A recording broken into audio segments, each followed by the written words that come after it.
La iglesia, la iglesia teológicamente no tiene luz propia. Ahora, me explico un poco para que no quede incompleta la secuencia de esta idea.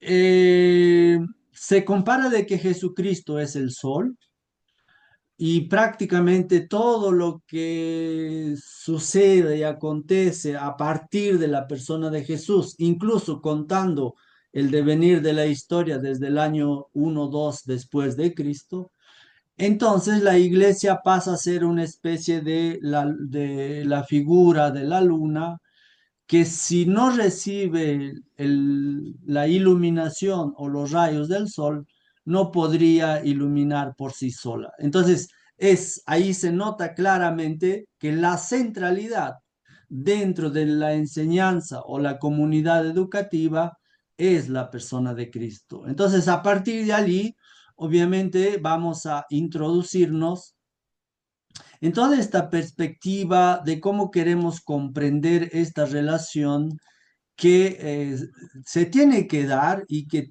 tiene que quedar por lo menos en un plano de una explicación para que nuestros estudiantes también puedan apreciarlo. Espero que se pueda ver mi presentación. Se puede ver. Gracias. Entonces ya aquí, obviamente, introducimos un punto central de lo que es la fe, relaciones. Ya desde el punto de vista de la Trinidad, Dios está formado por tres personas diferentes que hacen una comunidad perfecta. Sin embargo, para entender mucho mejor este título, es importante que podamos hacer esta explicación que han hecho algunos teólogos y nos podría de alguna manera tener como una base y un fundamento para lo que vamos a desarrollar más adelante. Dentro de esta relación que existe tanto de Jesús con la iglesia, con el Padre, con el Espíritu Santo, obviamente tenemos que comprenderlo a un Padre que ama a su Hijo y en lo que une al Padre y al Hijo es el amor. Y el amor puede ser traducido como el Espíritu Santo que une al Padre y el Hijo y por eso es una unidad. Tres personas, un solo Dios. Y a partir de allí, entonces, todo lo que han ido aconteciendo con el Padre haciendo la creación, el Hijo redimiendo o salvando a la humanidad una vez que se revela contra todo lo que es la indiferencia y alejarse de Dios, y finalmente el Espíritu Santo dando esa fortaleza y acompañando todos estos siglos a la iglesia. Entonces, a partir de allí, veamos qué es lo que tenemos para esta unidad. Como propósito, obviamente queremos reflexionar y conceptualizar elementos eclesiológicos significativos en los orígenes de la iglesia y en la vida de las primeras comunidades. Precisamente nos basaremos en los libros del Nuevo Testamento, ¿no? La clase anterior ya señalamos algunos datos, pero hoy nos vamos a acercar mucho más y vamos a citar algunas fuentes bíblicas del Nuevo Testamento, de tal forma que veamos cómo la iglesia se ha ido estructurando y todo ha sido acompañado por todo lo que es el magisterio. Magisterio entendido como enseñanza de los apóstoles y sus sucesores, y son ellos los que han señalado el camino, han superado desafíos, luchas con algunos gnósticos o grupos que al principio querían desconocer a la iglesia, incluso a la misma iglesia católica lo denominan en determinada época que era una secta más. Entonces, a partir de allí, podemos ir señalando con mucha claridad que obviamente en sus principios estuvo estas controversias, pero a medida que ha ido pasando los años, los siglos, la iglesia se ha ido estructurando y también ha ido definiendo algunos dogmas, algunas tradiciones que han pasado a ser parte del desarrollo cultural de los pueblos, de los estados. Y por eso es importante reconocer también que cuando se habla de que el sur también existe, tenemos una forma de comprender la iglesia latinoamericana, sobre todo una iglesia inculturada y también una iglesia que da mucha importancia a la religiosidad popular.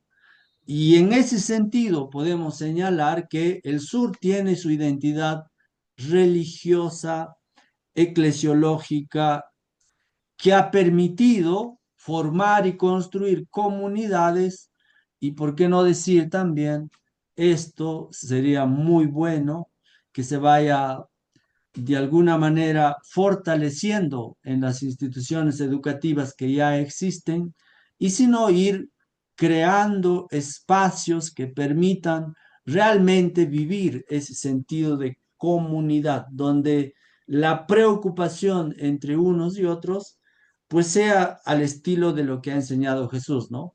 Jesús podríamos interpretar y decir cuando habla con sus discípulos, cuando volvían sus discípulos de la misión, Jesús los recibía, los acogía y se alegraba por lo que habían hecho.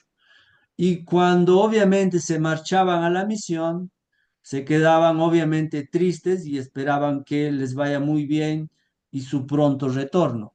Y creo que esto es válido aún para las comunidades educativas, ¿no? Las comunidades educativas también ese encuentro que tienen entre colegas, entre maestros y maestras, pues tendría que vivirse a ese nivel, ¿no? Realmente ese sentido de comunión, ese sentido de comunidad, de un compromiso por llevar adelante un plan, un proyecto, una formación, no solo información, sino formación de los nuevos niños, niñas, adolescentes que serán responsables de llevar adelante en próximos años este país. Entonces, a partir de allí señalamos que los contenidos que vamos a ver durante esta sesión y la siguiente, vamos a referirnos a esta visión de iglesia del Nuevo Testamento propiamente, qué rasgos y qué características tienen, cuál es ese pluralismo religioso, que los escritos de San Pablo en sus cartas pasan a ser centrales dentro del desarrollo teológico y también esas cartas pastorales, ¿no? Es decir, Pablo en esa preocupación por cuidar la comunidad, por cuidar que no sean desatendidos las comunidades de esos primeros siglos, va a escribirles estas cartas para sostenerles y acompañarles y obviamente que después han pasado a ser parte del canon de la Sagrada Escritura y también se habla mucho de la inspiración bíblica, donde prácticamente se puede apreciar que son libros inspirados y se tienen como autores a Dios y a los escritores sagrados. Por eso hablamos de estas cartas de Pablo, las cartas pastorales, hablamos de el Evangelio de Lucas y la continuación con Hechos de los Apóstoles y también nos referiremos por qué Juan era el discípulo amado.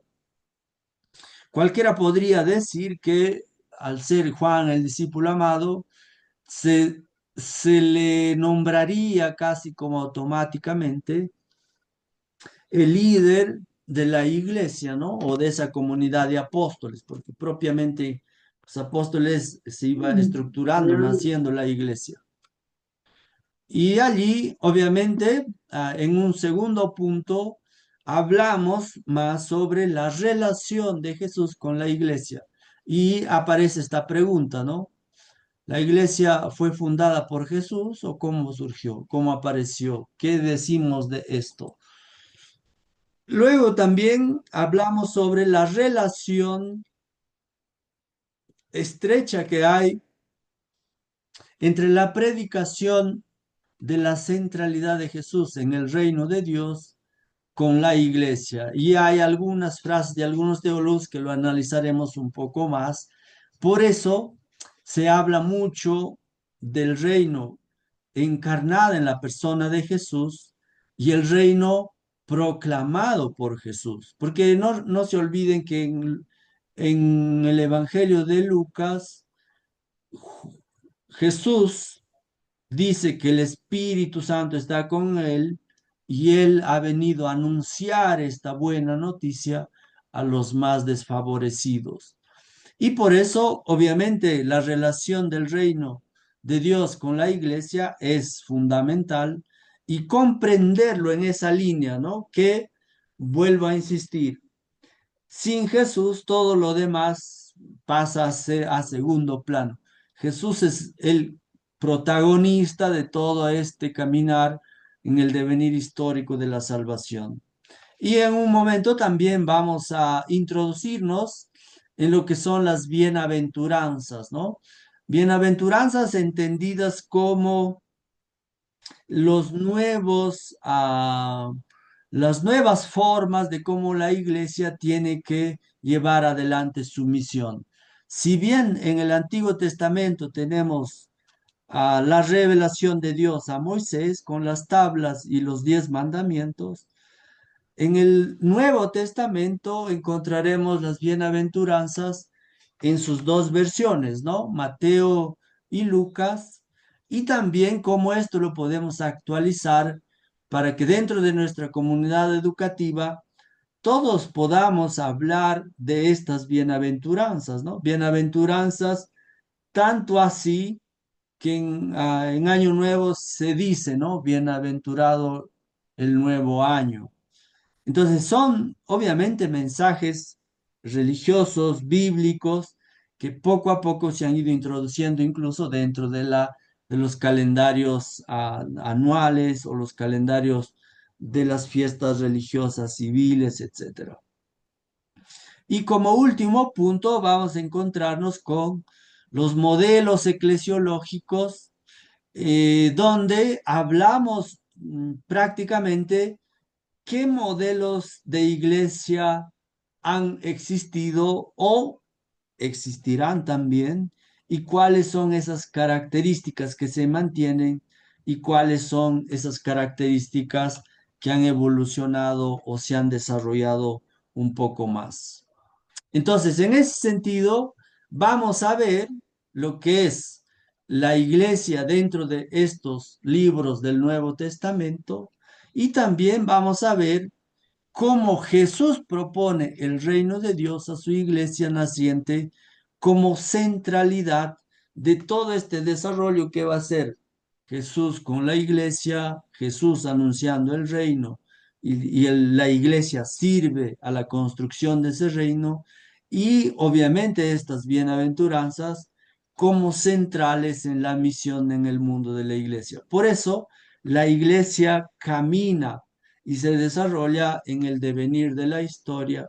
Y también podemos decir que, obviamente, a partir de estos conceptos y estas temáticas que vamos a ir viendo, ahora me gustaría que para introducirnos en este módulo, en esta unidad de aprendizaje, pues lo podamos hacer a través de unos conceptos que me parece a mí de manera muy.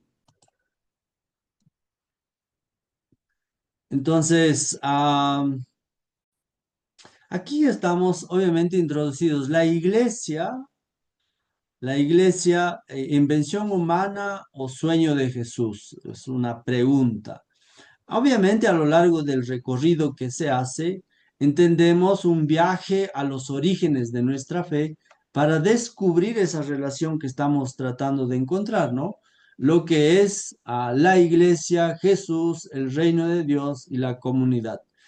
Entonces, cuando hablamos obviamente de esta línea de nuestra iglesia, porque dentro del credo, si ustedes revisan, van a encontrar como uno de los de las determinaciones del concilio de Nicea y después Constantinopla, habla, yo creo en la iglesia, una santa católica y apostólica, ¿listo? Entonces, a partir de allí, yo creo en Jesús, pero no en la iglesia. Es una frase que se escucha normalmente en algunos espacios, pero si allí obviamente es tratando de que la iglesia no representa, no hace lo que Dios o Jesús quiso en este caso, pero podemos decir que si escuchamos esto en nuestros jóvenes, en nuestras aulas, obviamente aquí se requiere orientar y guiar, ¿no? Hemos dicho que la gracia de Dios siempre llega al destino final, no importa los intermediarios. Técnicamente se habla de ex opera, ex operantis, pero no me voy a meter allá, pero es como se hace la distinción. Pero lo que normalmente se tiene que decir aquí es que los que son mediadores, los que representan a Jesús en su mensaje, obviamente ellos son de alguna manera el canal, el medio a través de los cuales se transmite esta gracia que Jesús siempre quiso que llegue a sus hijos e hijas amadas. Ahora, ¿cuál es la verdadera relación entre Jesús y la iglesia? Bueno, al principio ya les decía a ustedes que Jesús es el centro, es el sol y la iglesia es, obviamente, pasa a un segundo plano como una mediación que prácticamente es la luna y sin esa luz del sol, la luna no podría iluminar en las noches. Entonces la iglesia pasa lo mismo aquí con Jesús. Anunció Cristo un reino, el reino de Dios, y lo que vino fue la iglesia. Esta es una frase crítica de Alfred Loisy, obviamente que indica claramente que Jesús predicó el reino que era justicia, paz, armonía, espíritu, etcétera, y finalmente se fundó o se creó la iglesia como una especie de, para mostrar cierta desesperanza entre lo que pasa dentro de la iglesia. Pero lo que debemos dejar claro es que la iglesia no existe para sí misma, existe para evangelizar y todo lo que haga tiene sentido si hace lo que ha recibido ese mandato de Jesús. Por eso, cuando hablamos sobre esta iglesia, obviamente no hay un plan donde esté desarrollado o explicitado todo eso. Pero en la clase anterior nosotros hemos visto que hay prefiguraciones, ¿no? El arca de Noé, por ejemplo. Y a partir de allí, obviamente, todo se hacía a lo que vendría después, lo que Isaías en alguno de sus capítulos señala que va a llegar el siervo sufriente, va a nacer un nuevo Salvador, etcétera, etcétera. Y todos miraba a esta encarnación del Hijo de Dios, donde prácticamente tenía que atravesar, ¿no? Todo eso de la pasión, muerte y resurrección. Es decir, cuando hay algunos que tratan de explicar y decir que la iglesia obviamente está en ese camino histórico de la salvación que Dios siempre quiso para la humanidad. Y hay algunos que se quedan con el Viernes Santo, ¿no? Un fracaso absoluto, donde la gente se frustra, se decepciona. Y eso lo experimentó el mismo Jesús cuando se queda solo, ¿no? Y sus discípulos se van tristes precisamente porque creen que su proyecto del reino de Dios había fracasado. Sin embargo, se olvidan de que después del Viernes Santo siempre hay la Pascua, el sábado de gloria, el domingo de resurrección, es decir, una experiencia fundante, una experiencia donde esta Pascua, porque Dios quiso que seamos así salvados a ese precio, obviamente vendrá en miras a lo que va a pasar en Pentecostés y allí relacionamos directamente ya con todo lo que implica, ¿no? La venida del Espíritu Santo donde los discípulos, reunidos juntos con la madre de Jesús, superan ese escándalo de la cruz, o si quieren, esa decepción, ese miedo, y empiezan a tener esos encuentros de la resurrección o las apariciones. Y la frase más repetida, obviamente, es Jesús aparece y dice, la paz esté con ustedes, o mi paz les doy, etcétera. Por eso el Espíritu Santo es la fuerza que crea la comunidad.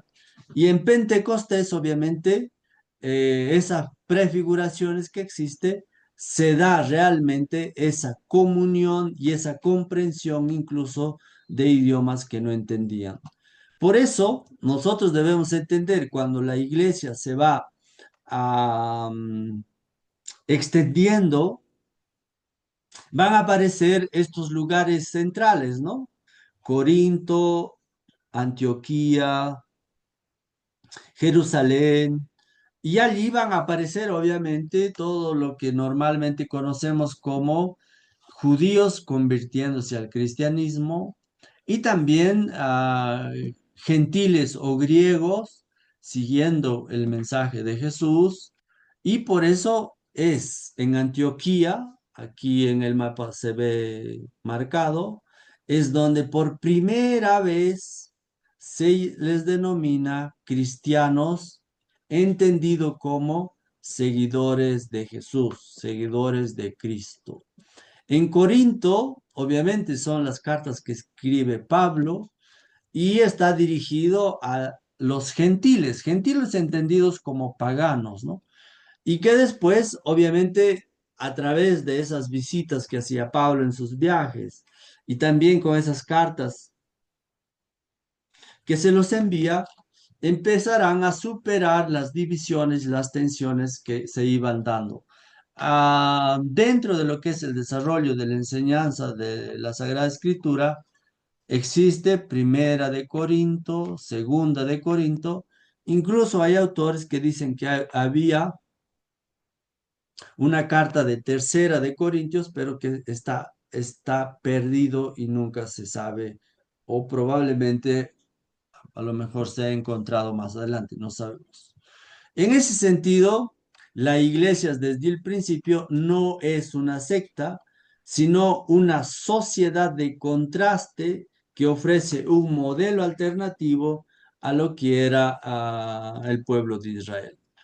Y por eso es importante aquí señalar que esas imágenes, ¿no? Que ya hemos señalado y hablado sobre cómo Pablo va describiéndolo en sus cartas, y habla obviamente del pueblo de Dios, pueblo real, donde se expresa esa continuidad entre lo que Israel representaba, y que luego la comunidad cristiana católica asume ese protagonismo y lleva adelante ese nuevo pacto, esa nueva alianza con la sangre de Cristo, y que nosotros obviamente pasamos a formar parte por medio de la fe y el bautizo. Y también es importante recordar aquí cómo Pablo habla del cuerpo de Cristo representando a la iglesia, donde Cristo es la cabeza y todos los bautizados somos su cuerpo. Y allí se ve esa metáfora de cómo las personas que se unen a Cristo a través del bautizo mueren al pecado y nacen a una vida nueva, obviamente con Cristo resucitado y venciendo las tinieblas. Somos un mismo cuerpo con una diversidad de dones y carismas que hablará Pablo, y por eso es importante tener esa línea, ¿no? Nosotros como iglesia formamos el pueblo de Dios. Como iglesia formamos ese cuerpo de Cristo, que a veces sufre y a veces también se alegra de los nuevos santos que van surgiendo, podríamos decir. Y una tercera imagen, Paulina, se habla como cada uno es templo del Espíritu Santo, ¿no? La iglesia es el lugar de la presencia de Dios y el Espíritu es quien reparte esos carismas. Por eso les decía, ¿no? Que todos tenemos, obviamente, el mismo cuerpo, pero a través del Espíritu, cada uno dentro de la iglesia puede participar y desarrollarse con esos carismas que van surgiendo y va respondiendo a las necesidades de la iglesia. Y obviamente ya en las otras formas de cómo se han ido configurando están las cartas pastorales de Pablo, a Timoteo 1 y 2 y Tito, y allí obviamente se presenta como, quiero que se queden con este concepto, ¿no? La iglesia en los principios es una iglesia doméstica. Avanzado el tiempo, iglesia doméstica se entiende como la familia que reza, que lee, que también practica todo lo que enseña la iglesia. Por eso, la iglesia es la casa de Dios con una énfasis en el orden y la enseñanza correcta o ortodoxia, donde obviamente se evita que la gente haya desviaciones. Y eso es lo que hace, ¿no? El Santo Padre para mantener la unidad. En cambio, si revisamos lo que es Lucas, el Evangelio de Lucas y también la carta de los Hechos de los Apóstoles, la iglesia ya es una comunidad que una vez que ha crecido, se ha fortalecido, está decidida a salir a anunciar a otros espacios, a otras comunidades que se van formando. Y esto no porque ellos se sientan de alguna manera como los capos de la película, ¿no? Sino porque hay un impulso del espíritu que los invita a ser misioneros con, obviamente, todas estas gentes que tienen hambre de Dios. Por eso, sobre todo, como Jesús dirá, he venido a liberar a los que realmente están esclavos de la ley, y eso lo mismo que harán los misioneros, ¿no? Ir a anunciar la liberación de todas las cadenas del pecado. En América Latina se habla de pecados estructurales, pecados sociales como el machismo y etcétera, etcétera, de lo que hay que liberarse. Y creo que de Juan es importante entender, el Evangelio de Juan para entender la iglesia, es que si no estamos unidos a la vid, no podremos hacer obras buenas. Y allí Jesús dice claramente que Él es la vid y nosotros sus sarmientos, ¿no?